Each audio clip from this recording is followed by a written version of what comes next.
Hello नमस्ते जोहार दोस्तों, स्वागत है आप सभी का झाड़ जानकारी यूट्यूब चैनल पर। आज के इस वीडियो में हम बात करने वाले हैं कि आप अगर झारखंड में रहते हैं और आप अपना जाति या फिर आवासीय बनवाना चाहते हैं तो वो कैसे बनवा सकते हैं घर बैठे बिना कहीं जाए। तो चलिए फटाफट शुरू करते हैं वीडियो को। सबसे पहले आपके पास ये फॉर्म होना चाहिए। ये फॉर्म देख सकते हैं आप।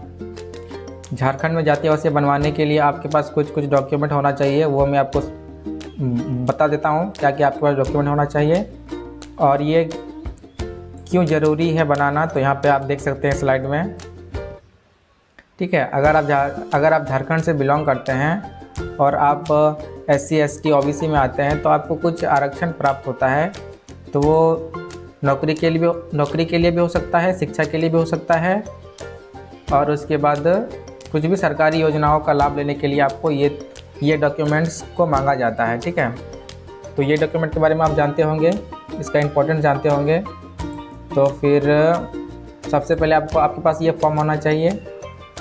ये फॉर्म को आप भर लेंगे। आवेदक का नाम, आधार संख्या, मोबाइल नंबर, जन्म तिथि, फिर लिंग, आप अनुसूचित जाति हैं या अनुसूचित जनजाति हैं, माने SC है या ST है, यहाँ पे आप लिख देंगे। यहाँ पे उपजाति लिख देंगे। जैसे कि अनुसूचित जाति में भी बहुत सारा का जाति आते हैं, तो वो उस हिसाब से आप यहाँ पे भर लेंगे। आपका धर्म लिख देंगे, फिर यहाँ पे एड्रेस भी लिख देंगे, पिता का नाम, पिता की जाति, माता का नाम, ठीक है। ये सारा डॉक्यूमेंट भर लेंगे, यहाँ पे साइन कर देंगे। फिर यहाँ पे नीचे में भी यहाँ पे घोषणा पत्र हैं, ये भी आपको भर लेना है। बहुत ईजी है यहाँ भरना ये फॉर्म, यहाँ पे आप भर सकते हैं। भरने के बाद यहाँ पे साइन कर देंगे। उसके बाद आपके पास इस तरह का आपका डॉक्यूमेंट बना लेना है PDF में।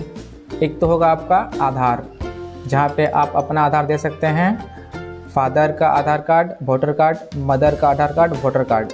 ये 5 चीज़ों का आप एक PDF बना लेंगे और ध्यान रखेंगे कि PDF 500 KB से नीचे का होना चाहिए, उससे ज़्यादा नहीं होना चाहिए। उसके बाद आपको एक फॉर्म का PDF बना लेना है, वो भी 500 KB से नीचे का होना चाहिए। जो मैंने आपको दिखाया वो वाला फॉर्म आपको बना लेना है। इसका PDF ऐसे बना लेंगे।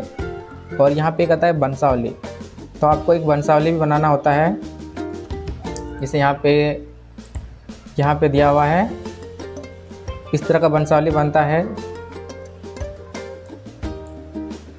तो फिर और उसके बाद आपको एक खतियान का PDF बना लेना है। आपके पास जो खतियान है, खतियान 1932 का होना चाहिए यदि आप SC ST के लिए आवेदन कर रहे हैं, ठीक है। तो फिर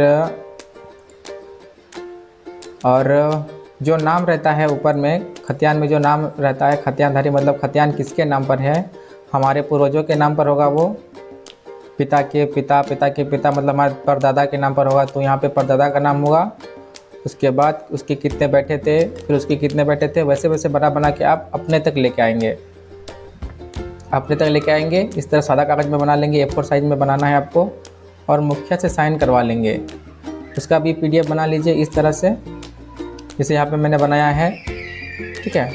तो ये ब्लैंक है, इसमें कुछ है नहीं, ये सिर्फ सैंपल है आपको दिखाने के लिए। तो इस तरह से आपको 4 मतलब PDF बना लेना है। एक रहेगा आपका आधार, एक रहेगा वंशावली का, एक रहेगा आपका फॉर्म का PDF और एक में रहेगा खतियान और वंशावली का PDF एक साथ बना लेंगे, ठीक है। वो बनाने के बाद आपको यहाँ पे आ जाना है अपना ब्राउज़र में। यहाँ पे सर्च करना है झार सेवा, ये सर्च करना है झार सेवा। जैसे आप सर्च करेंगे आपके सामने ये झार 12 और या फिर झार 11 करके एक वेबसाइट खोल करके आ जाएगा। इस पर आपको क्लिक कर देना है। इस तरह का इंटरफेस होता है, यहीं से अप्लाई होता है। अब पिछले वीडियो में हमने देखा था कि किस तरह से हम झार सेवा ID के लिए अप्लाई कर सकते हैं और ये तुरंत बन जाता है। अगर आपने वो वीडियो नहीं देखा है तो आई बटन पर क्लिक करके वो वीडियो देख सकते हैं। ऐसे यहाँ पे आप आ सकते हैं रजिस्टर योरसेल्फ में। उसके बाद यहाँ पे आपको अपना फुल नेम डाल देना है। फुल नेम डालने के बाद आपको अपना ईमेल डालना है, यहाँ मोबाइल नंबर डालना है, यहाँ पासवर्ड डालना है। उसके बाद आपको यहाँ स्टेट सेलेक्ट करना है, फिर कैप्चा एंटर करना है और सबमिट वाले बटन पर क्लिक करना है। जैसे आप सबमिट वाले बटन पर क्लिक करेंगे आपके पास ईमेल आईडी और मोबाइल नंबर वेरीफाई के लिए आपका ईमेल आईडी में और मोबाइल नंबर में ओटीपी आता है। उस ओटीपी को जैसे आप इंटर करेंगे और सबमिट करेंगे, आपका आईडी तुरंत बन जाएगा। उसके बाद आपको यहाँ लॉगिन वाले ऑप्शन पर आना है। तो जैसे आपने जो आईडी बनाया वहाँ पे, उस आईडी को यहाँ पे इंटर कर देना है, आपका लॉगिन आईडी और यहाँ पासवर्ड, उसके बाद कैप्चा लगाना है।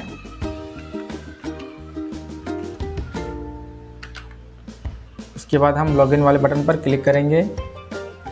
उसके पास हम लॉगिन हो चुके हैं। यहाँ पर ही लॉगिन होने के बाद इस तरह का इंटरफेस आएगा। यहाँ पे आपको अप्लाई करना है, यहाँ पे क्लिक करना है अप्लाई फॉर सर्विसेज। फिर इसके नीचे है व्यू ऑल अवेलेबल सर्विसेज, यहाँ पर हम क्लिक करेंगे। इसके बाद आप क्या बनवाना चाहते हैं आप यहाँ पे सर्च करेंगे। जैसे मैं यहाँ पे शेड्यूल कास्ट के लिए अप्लाई करना चाहता हूँ, तो मैं यहाँ पे सर्च करूँगा शेड्यूल। यहाँ पे आ गया सेकंड ऑप्शन में caste certificate for schedule tribe, तो इस वाले ऑप्शन पर मैं क्लिक करूँगा। इसके बाद यहाँ पे पेज खुल गया है। आप यहाँ पे देख सकते हैं application for caste certificate for schedule tribe. तो ये अनुसूचित जाति के लिए ये फॉर्म है। तो यहाँ पे मैं स्टेट करूँगा, फिर एप्लीकेशन टाइप में नॉर्मल रहने दूँगा। यहाँ पे फुल नेम, आपका जो भी नेम है वो फुल नेम दे देंगे। फिर यहाँ पर जेंडर, यहाँ पर मेल फीमेल आप जो भी हैं उस हिसाब से यहाँ पर ऑप्शन को सिलेक्ट कर लीजिए।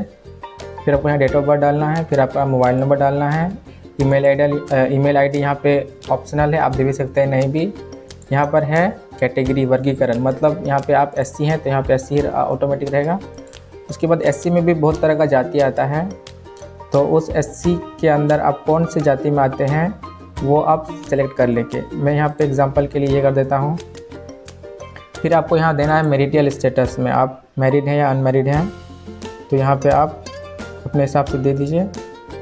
फिर यहाँ पे फादर का नेम, फादर की जाति ऑटोमेटिक, आप यहाँ पे जो सेट करेंगे वो यहाँ पे ऑटोमेटिक आएगा। फिर यहाँ पे मदर का नेम डालना है। फिर यहाँ पे परमानेंट एड्रेस में हम डालेंगे, आपका जो भी परमानेंट एड्रेस है वो डाल देंगे। फिर यहाँ पे हम डाल देंगे गांव का नाम। फिर यहाँ पे हो गया डिस्ट्रिक्ट में, हम जो भी आपका डिस्ट्रिक्ट है वो सिलेक्ट कर लीजिए। जैसे एग्जांपल के लिए मैं धनबाद करता हूँ यहाँ पे। फिर यहाँ पे नीचे ऑप्शन आएगा अनुमंडल का सब डिविजनल, तो आपका जो भी सब डिविजनल है वो सिलेक्ट कर लीजिए। फिर आपका ब्लॉक सेलेक्ट कर लीजिए, जो भी आपका ब्लॉक है। फिर यहाँ पे टाइप कर दीजिए पुलिस स्टेशन का नाम, फिर पोस्ट ऑफिस का नाम, फिर मोहल्ला जो भी आपका मोहल्ला है, फिर पिन कोड। फिर यहाँ पे है लोकेशन, स्थान।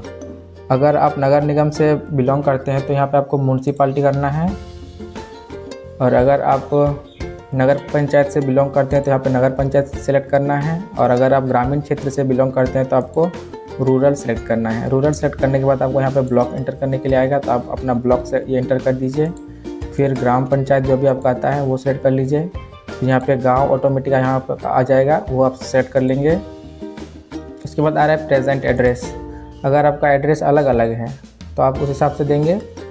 प्रेजेंट एड्रेस में यहाँ का एड्रेस देंगे, और परमानेंट एड्रेस में आप जहाँ का परमानेंट एड्रेस है वो दे देंगे। ठीक है, तो ये मेरे केस में सेम है, इसको मैं ब्लैंक रहने देता हूँ, आप भर लीजिएगा अपने हिसाब से। इसके बाद यहाँ पे office of the applied to the office, यहाँ पे ऑटोमेटिक आ जाएगा जब आप सारा डिटेल्स यहाँ पे फिलअप कर लेंगे। जैसे ये वाला जैसे आप सेट कर लेंगे यहाँ पे ऑटोमेटिक आ जाता है। फिर आपको कैप्चा डालना है और सबमिट वाले बटन पर क्लिक करना है। तो सबमिट वाले बटन पर क्लिक करने से पहले मैं फॉर्म को भर लेता हूँ।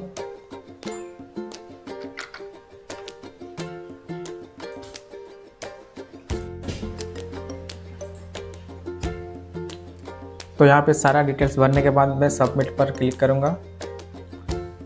ये थोड़ा सा प्रोसेस होगा, तब तक वेट कर लेते हैं। तो सारा डिटेल्स भरने के बाद आप यहाँ पर एक बार वेरीफाई कर लीजिएगा डिटेल्स वगैरह। उसके बाद यहाँ पे आपको करना है डॉक्यूमेंट अटैच, मतलब अटैच एनेक्सचर। यहाँ पे क्लिक करने के बाद आपके पास ये कुछ ऑप्शंस खुल जाएंगे, जैसे 1 2 3 4 5 6। तो आपको 6 डॉक्यूमेंट अपलोड करना पड़ेगा। यहाँ पे आप वोटिंग कार्ड कर सकते हैं, यहाँ पे आप कर सकते हैं राशन कार्ड, यहाँ पे आप कर सकते हैं खतियान, यहाँ पे कर सकते हैं आप आधार कार्ड, अगर आधार कार्ड यहाँ पे ऑप्शन है आधार कार्ड। फिर यहाँ पे सेल्फ डिक्लेरेशन मतलब फॉर्म भरना है। यहाँ पे आप कर सकते हैं, यहाँ पे आप खतियान भी अपलोड कर सकते हैं। तो ये यहाँ पे इस हिसाब से जो डॉक्यूमेंट मांगा गया है उस हिसाब से आप अपना भर लीजिएगा। यहाँ पे आप वोटर कार्ड दे दीजिएगा। यहाँ पे राशन कार्ड अगर है तो ठीक है, नहीं तो आप यहाँ दूसरा कुछ भी दे सकते हैं। जैसे वोटिंग कार्ड भी दोबारा कर सकते हैं। फिर यहाँ पे वो खतियान करना है। फिर यहाँ पे आधार कार्ड। तो ये सारा डॉक्यूमेंट आपको रेडी करके रखना है पहले से ही। उसके बाद आप जैसे ही करेंगे सेव एनेक्स्चर पर, ये सारा डॉक्यूमेंट अपलोड हो जाएगा। फिर आपके पास ऑप्शन आएगा सबमिट का। फिर आप सबमिट करेंगे तो आपके पास एक रिसीविंग जनरेट हो जाएगा। उस रिसीविंग को आपको डाउनलोड करके सेव कर लेना है। तो ठीक है, सेव करने के बाद आपको होम पेज में आना है। ये होम पेज है। होम पेज में आने के बाद यहाँ पे आप चेक कर सकते हैं। यहाँ पे क्लिक कीजिएगा व्यू स्टेटस ऑफ एप्लीकेशन। फिर यहाँ पे ट्रैक एप्लीकेशन स्टेटस। यहाँ पे आप डेट चूज़ कर लीजिएगा, आपने किस दिन को अप्लाई किया था। जैसे आज आपने आज अप्लाई किया तो आज का डेट और ये 2-3 महीना पहले का डेट डाल दीजिएगा और यहाँ पे गेट डेटा पर क्लिक कीजिएगा। आपने जितना भी सबमिट किया हुआ रहेगा यहाँ पे सारा शो करेगा। फिर यहाँ से आप चेक कर सकते हैं। ठीक है, तो कुछ दिन में आपका ये डॉक्यूमेंट सारा बन जाएगा। 30 दिनों के अंदर बन जाता है। आप यहाँ से चेक कर सकते हैं। उसके बाद आप यहाँ से डाउनलोड भी कर सकते हैं। जैसे एक बन गया है तो इसको मैं यहाँ से डाउनलोड कर सकता हूँ।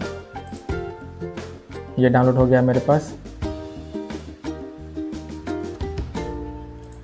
तो अगर आपको ये वीडियो अच्छा लगा हो, इन्फॉर्मेटिव लगा हो, तो प्लीज़ वीडियो को लाइक कीजिए, चैनल को सब्सक्राइब कीजिए। मिलते हैं फिर किसी वीडियो में।